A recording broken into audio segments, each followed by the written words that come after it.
What the city is talking about. The news that impacts you. Welcome to the Montreal Now podcast with Aaron Rand and Natasha Hall. Welcome to another edition of The Week That Was here on the iHeartRadio Network. I'm Aaron Rand along with Natasha Hall. And this week we'll take a look at these stories. The much discussed and only slightly reviled ArriveCan app ended up costing Canadians about $54 million, which according to some developers was about $53 million too much. Tech expert CARMI Levy on that story. You'll also hear the remarkable story of a brass charm given as a gift to a teenage girl in a concentration camp. This is the kind of story that stays with you, and it's now been turned into a book. With so many Canadians still working from home, maybe it shouldn't come as too much of a surprise that some of them have found they can get even more done than they did before. So much so, in fact, that they're taking on second jobs without letting their bosses know. JOHNATHAN Nightingale to explain. But we start with this. A bit of a feel-good story in very difficult circumstances. Jesse Alexander had been raising money to buy a much-needed ambulance to help in war-torn Ukraine. We'd spoken to him as he gathered funds, and now we spoke to him again just as he got back to Vienna after delivering the ambulance, right in the middle of the missile strikes last week.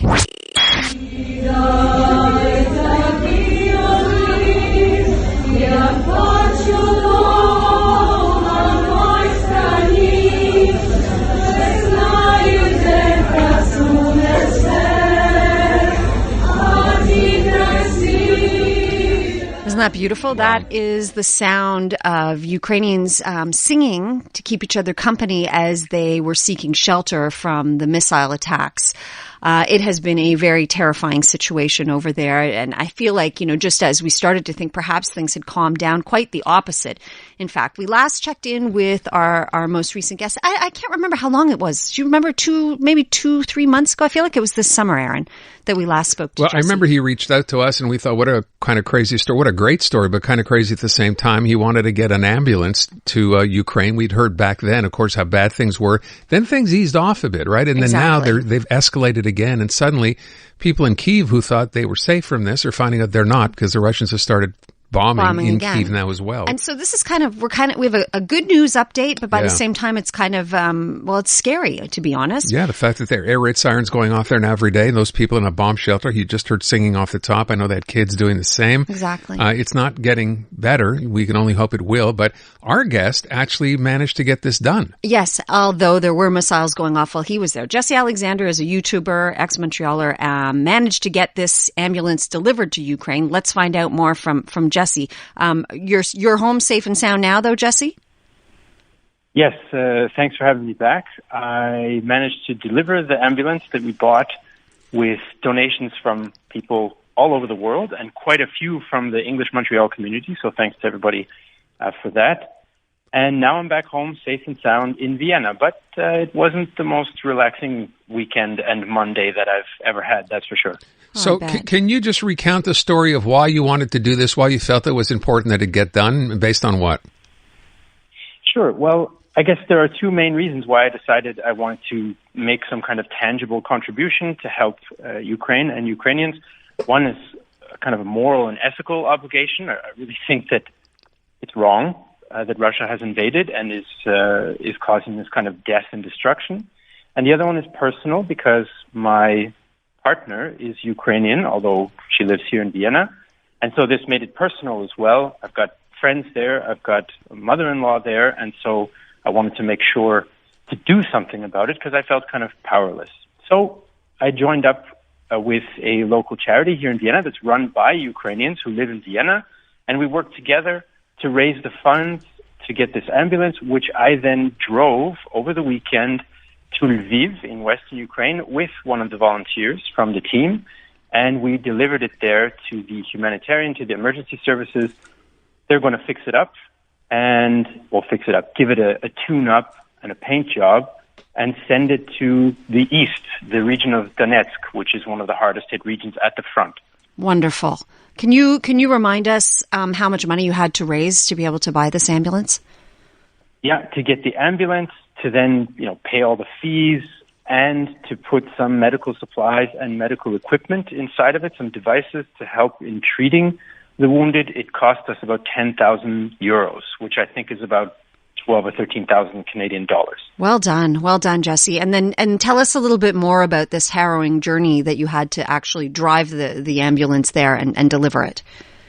Well, I mean, it's harrowing by our normal day-to-day standards, but it's obviously not much compared to what a lot of Ukrainians have been facing for months. But basically, it took about 15 hours of driving and waiting at the border to get it there. Then the next day, we had the handover and some paperwork. And then I thought, okay, I've got one free day before some friends of friends were driving back to Vienna. I was going to hitch a ride with them. And that's when the missiles started. It started Monday morning. The air raid sirens went off.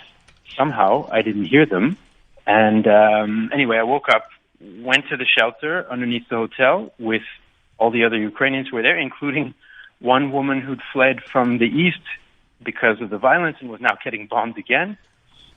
And it's one of those strange things. You're sitting there in the basement of a hotel with a bunch of people you don't know, and you just don't know what's going to happen. I kept telling myself, statistically, the chances are quite low. And I didn't hear anything, but you never know when it's coming. And that's the strange part. It's absurd. The day before, I was at an open-air jazz concert for a charity for helping the war effort. And the next moment, you're waiting where the next missile is going to fall. We heard one explosion. I don't know exactly how far away it was, but thankfully that was it. And then when we drove out of town to go back to the border and back to Vienna, we saw a bunch of columns of smoke coming up from places where there were electrical substations and train tracks and that sort of thing. So obviously they targeted the infrastructure. And that's basically what it was. It was just a kind of strange experience of this unpredictability where nothing is happening. There's a bit of tension in the air, and you don't know when something might happen. And thankfully, nothing came in our area, and we were able to get out and get back home after having done the job that we came there to do. As I hear you describe that, I can't help but think, so that's your sort of travel through this, trying to deliver that ambulance. Imagine people living through this every single day, not knowing, is today, will there be an air raid siren? Won't there? Are things back to normal the way you described it, or aren't they? And we obviously can't imagine what that must be like. Once you got this done, though, Jesse, was the thought, I want to do something else, or is that it?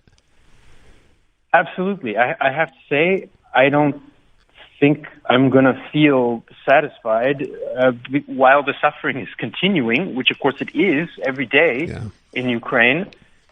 So I'm going to take a moment here to relax because it was a stressful undertaking for me. And I'm going to keep working with this local charity here in Vienna called Ukraine, YO Ukraine, because they're providing constant shipments of humanitarian aid and they need people to volunteer locally. And I'll do that for a while until another project comes along, or until I'm recuperated and ready for another bigger project. So that's kind of how I'm thinking about it now. I found it pretty interesting, Jesse, how you described that you were, while you're listening, while you're taking shelter and hearing the sounds, that you're going through the stats like, okay, I should be okay. I should be safe. Statistically speaking, I'm relatively safe.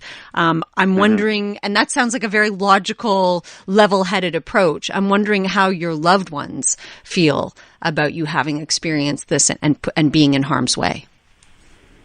Well, obviously, it's a stressful situation for them as well, but I think that, they understand that it's important, it's the right thing to do, and that I think it's important enough to take this very minimal risk, to be honest, compared to what a lot of other people are risking in this conflict.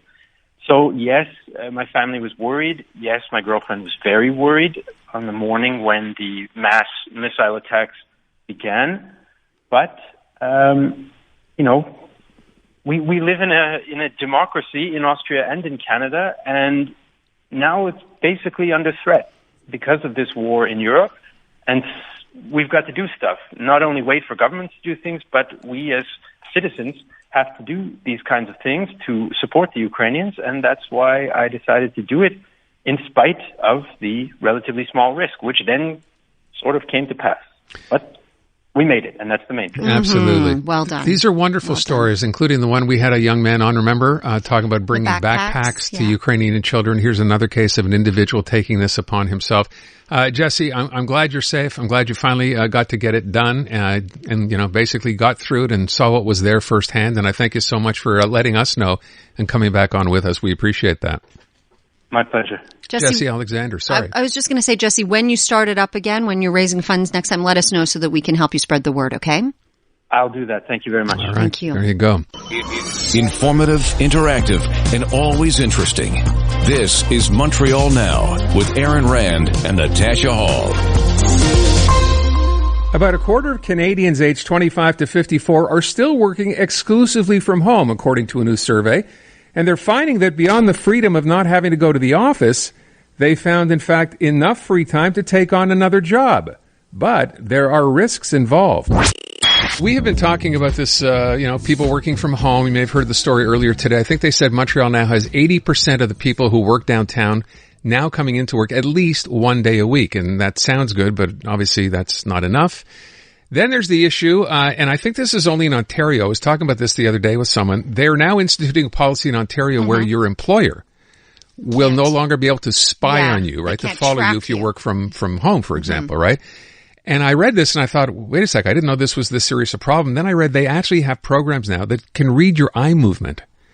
So if I'm looking at a Zoom call, for example, and if you're working for whatever, and your boss is looking, they can see if you're looking away or doing something else. They can monitor your keystrokes to see if it's work related. It's kind of crazy. Dave's company has they call it the green ball, and I don't know what that means, but it's like you have to make sure your mouse is moving and your computer is active. Isn't that insane? And it logs the time. So that's where we sort of gotten. And then I came across, we see this story, and it's a bit of a kind of a change from that. So we know, of course, a lot of Canadians, I think the last number was 26%, age 25 to 54, were working exclusively from home. That's the highest number it's ever been, right? Which, of course, provides a lot more freedom than being at the office. Apparently, though, the interesting part of this story provides enough freedom to take another job at home while you're doing your first job. So we thought we'd try to find out more. Jonathan Nightingale is co-founder of Raw Signal Group, which provides management and leadership training. He's on the line right now. Jonathan, thanks for being here this afternoon. Hey, my pleasure. Lovely to talk to you both. So let's get into this. I don't think that anyone might have thought this would be a problem at the beginning. I think people were so excited to finally have the opportunity to work from home that they would have said, great, I love the extra time I'm having. Who thought it would turn out to be extra time they could find more work? Well, it's funny, right? Like, what would cause a person to sign up for a whole other job? And when you see some of the writing about this stuff, it talks about it like this is a COVID phenomenon, like this is brand new, there's something weird. But if you take a step back, people have been working multiple jobs for a long time, right? If you're waiting tables, a lot of the people that are working in your industry are working multiple jobs. If you've got like a day job that's not paying you enough and you're driving an Uber in the evening, you're working two jobs at once. It's just somehow it feels different when we're talking about, knowledge work, when we're talking about somebody sitting in front of a laptop at home or in a coffee shop or whatever, shutting down from one job for the day and then signing on to another one. And so, like, you've seen a little flurry of conversation about this. I think it's still not a huge thing, but certainly it's raised people's eyebrows. So what are some of the issues? Obviously the ethical issue, as you pointed out, you've got a full-time job that you're supposed to be doing full-time, and clearly you're moonlighting and cutting into that time to be able to do, or maybe you're not. You tell me the scenario here, but what are some of the issues that could arise, Jonathan? Yeah, I think the obvious one, Aaron pointed it at the top, is that signing up for more work. When the pandemic started and everybody started working from home, one of the first stats that came out is that people were working an average of 2 extra hours per day. Mm-hmm. And if you were someone who was doing it, that's true, right? You missed your commute time, but it just meant more time in front of the laptop. And so doing that at two jobs, even if you're really strict about 8 hours a day, and that's a recipe for burnout. It's also worth saying that depending on what that job is, you might be in violation of your contract. And maybe a lot of people don't care so much, but a lot of employment contracts say we get exclusive right to your working time. You're not working for anybody else. And even the ones that don't often say things like, you can't work for a competitor. We get to approve any other work you're doing, that kind of thing, right? Some of them are really aggressive and say we own every great idea you have. And if two contracts are both saying that, it puts you in a real tough spot if one or both of those management teams want to talk to you about what you're doing in your free time. So is this the kind of thing, I mentioned the situation in Ontario and how bizarre I thought that was, but apparently it's going to actually happen, and I'm sure that will affect other employers in other provinces too, maybe rethinking their policies. What's the concern here for someone working from home? I don't know, who either gets caught or maybe the suggestion is that, you know what, this is not really the best use of your time. We expect you to be working for us full time. How do you explain, I mean, you're not even doing it on their time, but on your own time? Yeah, I mean, you ought to have a right to do what you want to do on your own time, right? I think for me, if I was talking to one of those people, I might say, you know, are you being thoughtful about how this is going to affect your health, how this is going to affect your life? But some of these people are. Look, I think, you know, outside of something like waiting tables at multiple restaurants or something, when we're talking about people let's say, working for a tech company and then working for a second tech company, there's really three reasons that leap to mind why a person might do this. The first of them is money. The second of them is boredom. And the third of them is that, like, this is temporary, that I'm working two jobs because I'm getting ready to quit my old job, but I want to have a soft landing, and I'm willing to sort of ride two horses at once for a couple months as I figure that out. And I would say in all three of those, man, that you got to make the decisions you want to make as an individual, but I want to talk to your manager. I want to understand, like, how they created a situation where someone who's, you know, smart and engaged and apparently has the capacity to be doing a lot more work than they're doing. Yeah, that's a good point. Doesn't see any reason why they should be doing that work in your organization. Untapped potential there. Massive, right? And then I understand too, there could be some nasty surprises when it comes to paying taxes. Oh, sure. Yeah. I mean, I'm not an accountant, but I can imagine that if you're working at two companies at once, each of them's going to try and do their best to figure out how much tax to pay on your behalf. But if neither of them knows that you're working for some other company, I'm sure they're going to get that math wrong. How could they not? Right? Yeah. And that really comes back to the core of it, is that it would be one thing if you said, you know, I'm doing this and I've talked with my manager about it, and, you know, she knows that I want to start my own business, and so I'm doing like a side hustle thing, and she's really supportive of it. That's great. I mean, like I said, you should be entitled to do what you want to do in your spare time, and it's not my job to tell you that you might get overtired. You know, you might burn yourself out there. If it's a choice that everybody's, you know, discussing out loud, when you're in a spot where the thing that you're doing, you've got to hide from one or both employers because you're pretty sure that if they found out about it, you'd be fired. I just think that's a lot to wake up with every day. You may have to do it. You got to pay your bills. You got to pay your bills. And if that's the way that you're doing it, my heart goes out to you. I just think that's a hard situation to be in for any long period of time. Yeah, I'm trying to think what an easy way out of this. There's obviously no easy way out, right? If you're kind of caught that way because they can monitor so much of what you do, like you're describing the situation with Dave, what do you do? I mean, yes, you have to fess up because otherwise you're lying and you're cheating in this particular case, and that's not the way to go. You're kind of stuck here, aren't you? Yeah, I would love for us to tackle it before it gets to that spot, right? I think that, you know, particularly if you're working in some knowledge work context, I'd want to be talking to my boss and be like, hey, is there other stuff that I can be taking on? Because I feel like I can cruise through this stuff in 2.5 hours a day, right? Good. Like, you know, and the money that you make working two jobs at once, I mean, hey, like, who wouldn't want their salary doubled, right? But in a lot of these high growth industries, you can actually see your salary grow much faster by growing within that role. And you know, a danger with taking two jobs at once is I bet you're doing a mediocre job of both of them. And so I bet you're going to stay in a pretty junior spot for a while. And again, if that's what you got to do to get by, I'm not trying to knock you off it. Sure. But like the conversation you could have with a boss who knew what they were doing at least, is like, you know, Natasha, you said it earlier, there's untapped potential here. Like, put me in. I'm ready for more. Yeah, which is true. Can you imagine what boss would be upset to hear from an employee, hey, I'd like even more work. Can you give me some more stuff to do? I have the time and I want to do it. Yeah, but I also kind of like the idea, as Jonathan suggested, to sort of saying, look, I'm going to probably take on a side hustle. I need to have a little bit more income. I need a little bit more responsibility, unless maybe you can provide me with. Yes, a similar way of doing the same thing, right? All of this to me boils down to honesty is the best policy, Jonathan.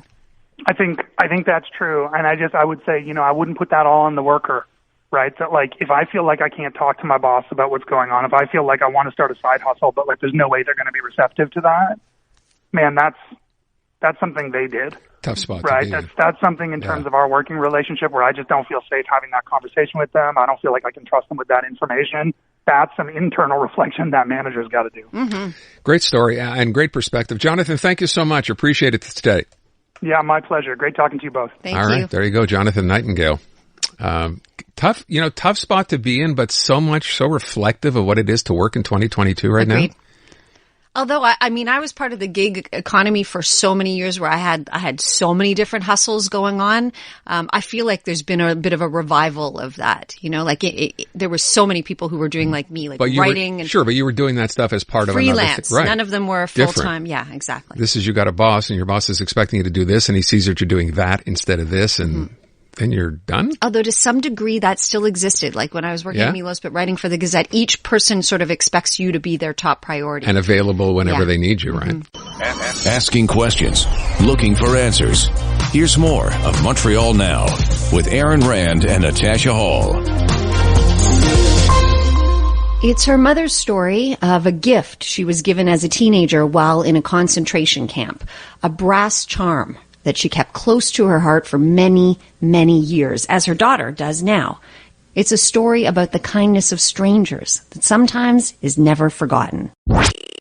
Thanks so much for being with us. So I think many of us have a little piece of jewelry that's been passed down to us, and we might wonder about the story behind it, right? We might even know the story, and it makes the piece all the more dear to us. But this story of her mother's brass charm, this is the stuff movies are made of. But first, it's a book. Montreal writer Monique Polak is a prolific author. This is her first picture book for children, though, and we're thrilled she's joining us. Hi, Monique. Thanks for your time today. Hi. Happy to be here. So Aaron and I both read about this in the Gazette this weekend, and we were really struck by this story. Your mother got the brass charm, the Monkey Man, as a gift from a complete stranger on her 14th birthday. She was a prisoner in a Nazi concentration camp. How did you find out about this charm? I found out about it many, many years later when I had a book that came out. I'm not so great with dates.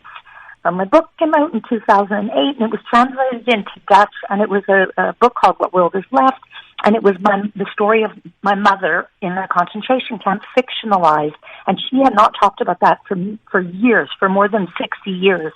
So when the book was translated into Dutch, I was invited, I was very excited to go to the launch in Holland, and my parents, being my parents, are like, well, we're coming, we're going to be at your launch, we're staying there too, at a better hotel. The night before we went, my mom had a little barbecue on the balcony, and my mom gave me this little ugly charm, like he's ugly, and he was made of brass, and he was a little monkey man, and because I'm who I am, I was like, right away, tell me the story. And I had never, we had played with her jewelry when we were kids, but I don't know where she kept the Monkey Man all those years.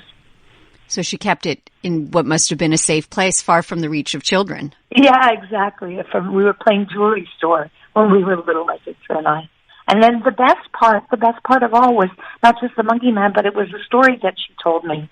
And, do you want to tell it? No, I'd love you to tell it, Monique. You tell it, please. Well, you're the storyteller. I'll just say I'm so used to telling it because that's why I wore that Monkey Man, so that I would be able to tell the story to as many people as possible. I've told it probably to many thousands.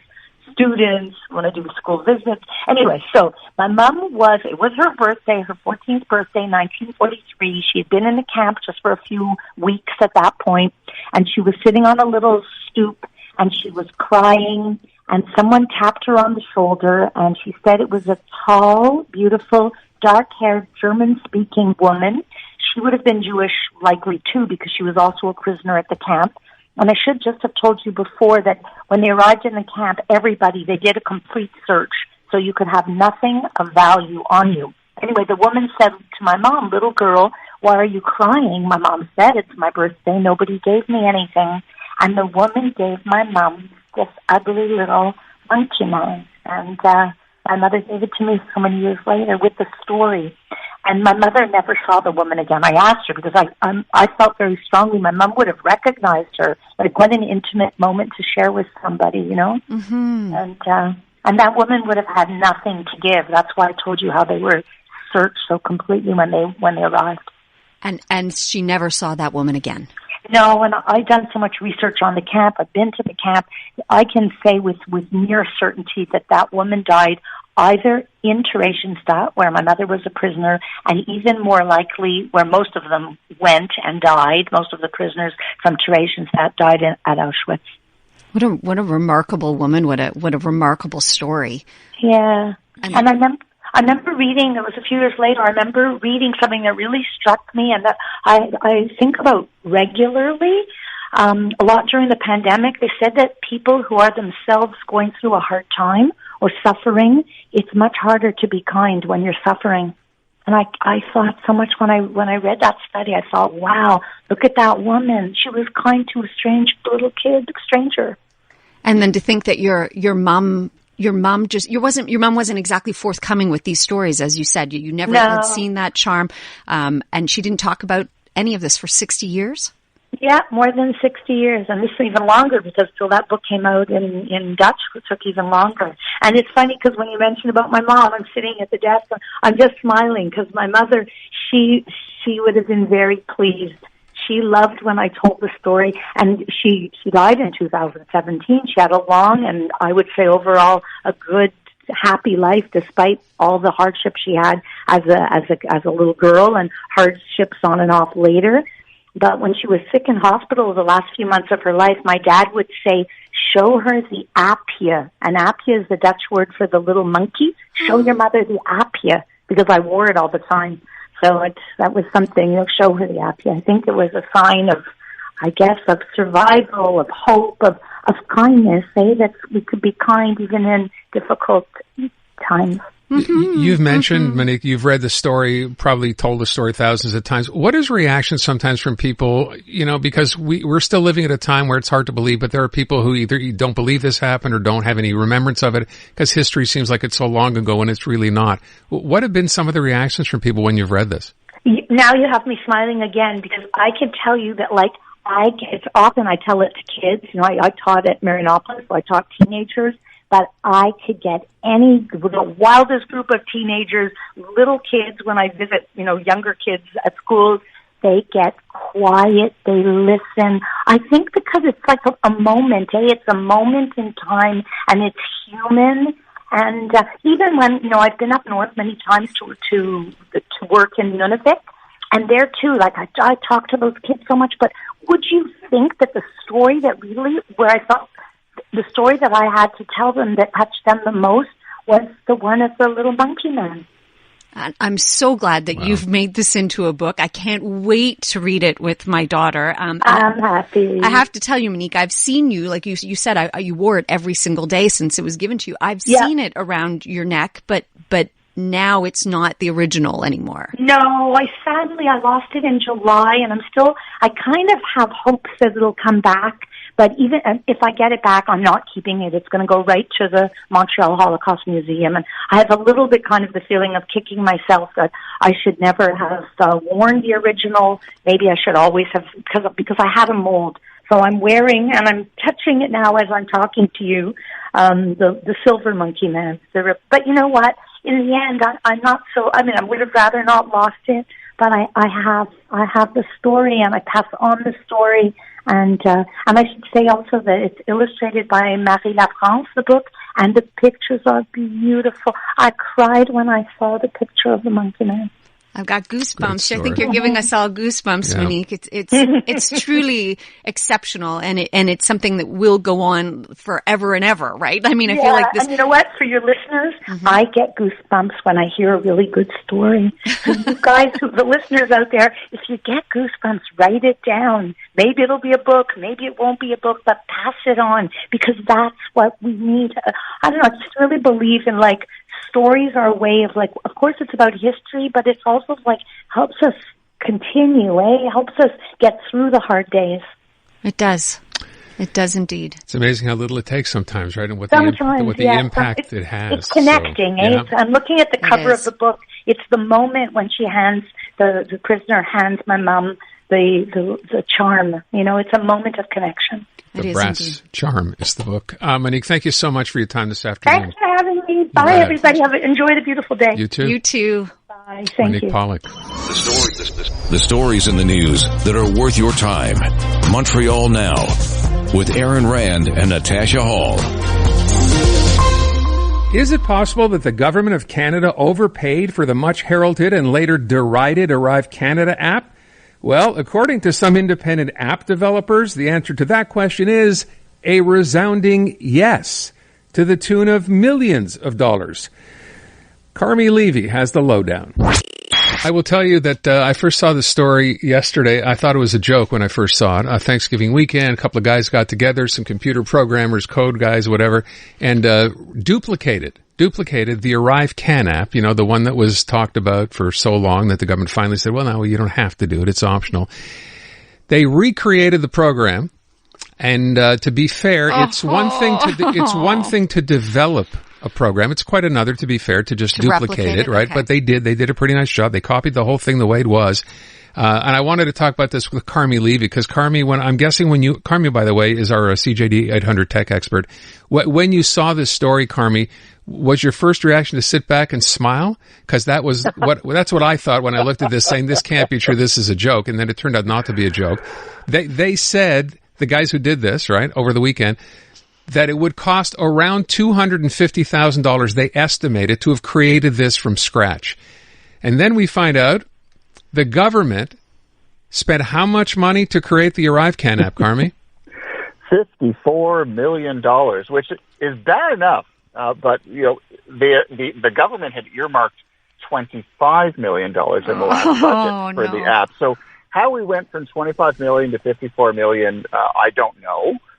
But it's an awful lot of money, and for an app that really doesn't do a whole lot. It's not that sophisticated an app. It's a bunch of forms. It's a bunch of documents.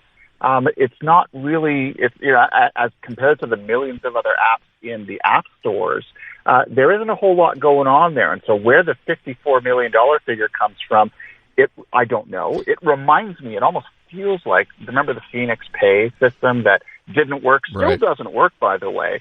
And we are billions of dollars into the development and repair fees for it. We're still not there yet. So it's just another example of government throwing huge amounts of money. There were 23 different companies that were involved in developing ArriveCan, each one of which had a certain piece of it. So it's political pork defined. And Canadians, on the one hand, are paying for all of this, and on the other hand, are being forced to use an app that, quite frankly, costs multiples more what it should have, and still doesn't do a particularly good job of anything. It's just another example of why governments have no business being in technology at all. I want to ask about, first of all, and I want to be fair here, because these guys, call them hackers, whatever else, although they weren't trying to hack anything. They were just trying to duplicate this thing because it seemed like they spent so much money, the government did, as you just described, for something that, didn't need to be, have that much money attached to it. Is it fair to say, yes, okay, it's one thing to duplicate, another to create from scratch, but is that number, say, $250,000, $300,000, does that seem a reasonable number to you, given what you've seen? Well, certainly it is cheaper to reverse engineer something than to come up with it from scratch. And so, for example, if they were starting from nothing and then had to gather the stakeholders around the table and talk about what they wanted to develop and build a plan and all that, $250,000 would probably be well on the low end of that, because it is a fairly complex process to requirements gather for an app. But even if you included that in it, $1 million would have been reasonable, a $2 million maybe. The fact that you're able to do it for orders of magnitude less than the eventual $54 million and counting price of it shows very clearly that agile development firms who hand it over to their employees and say, go have at it, they can do it a lot more efficiently than a giant government program can. And so maybe not $250,000 cheap, but certainly a lot less than what the government is quoting. So we only overspent, roughly, to be fair, by about $50 million. Yeah, only. So, we could have made a Hollywood film with that kind of money. I'd be okay with that. Carmi, this statement that you made, it's so straightforward. The government has no business being in technology.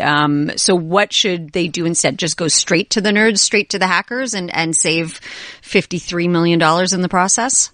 Yeah, in future, I would love for the government to reach out directly to either companies like these two in Toronto that did. One was Laser Technologies, the other was Tribalscale.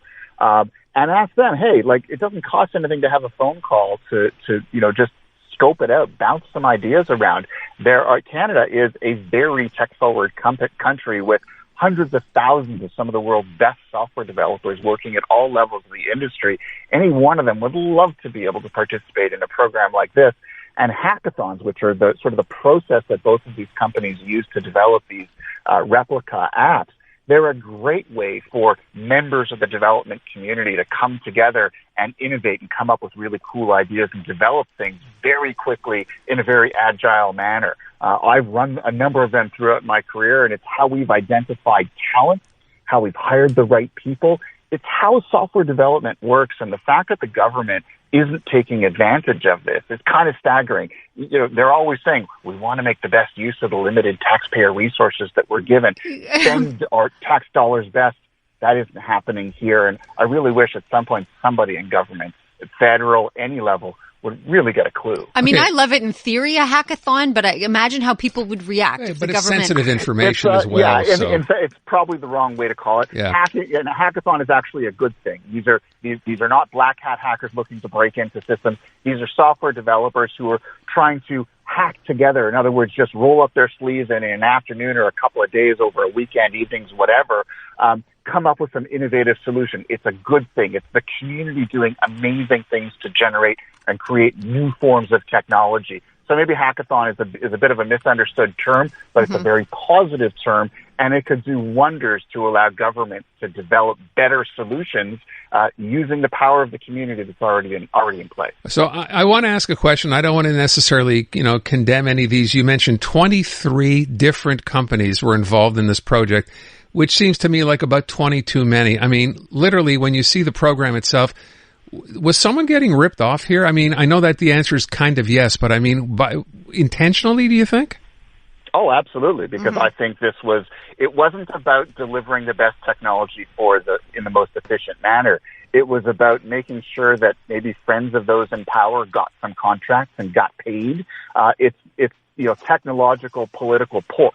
And it's the reason why, for example, you have, NASA-funded programs in the U.S. Every time they launch the Space Launch System, the Artemis rocket, it'll be $4 billion a throw because you have to have certain facilities in certain states because every politician needs to have that support. Everyone needs to have a piece of that budget.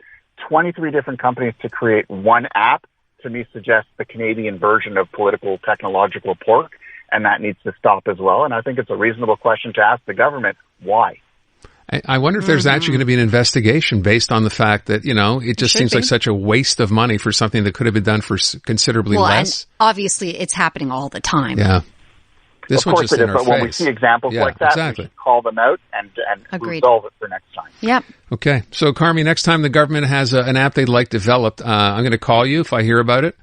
And you can kind of drive us to a couple of people who could put it together for $30 or $40 million less than the government would have spent. Is that okay? I've got a long list of people who would give their IT to be part of it. Excellent. CARMI Levy, our CJAD 800 tech expert. Thank you, Carmi. Thanks, Carmi. Thanks, guys. Really appreciate it. You bet. That wraps up another edition of The Week That Was here on the iHeartRadio Network. I'm Aaron Rand along with Natasha Hall, and we will see you next week. Have a wonderful week. This has been the Montreal Now podcast with Aaron Rand and Natasha Hall. Listen live on your radio weekday afternoons from 2 to 6 on CJAD 800 or through the iHeartRadio app.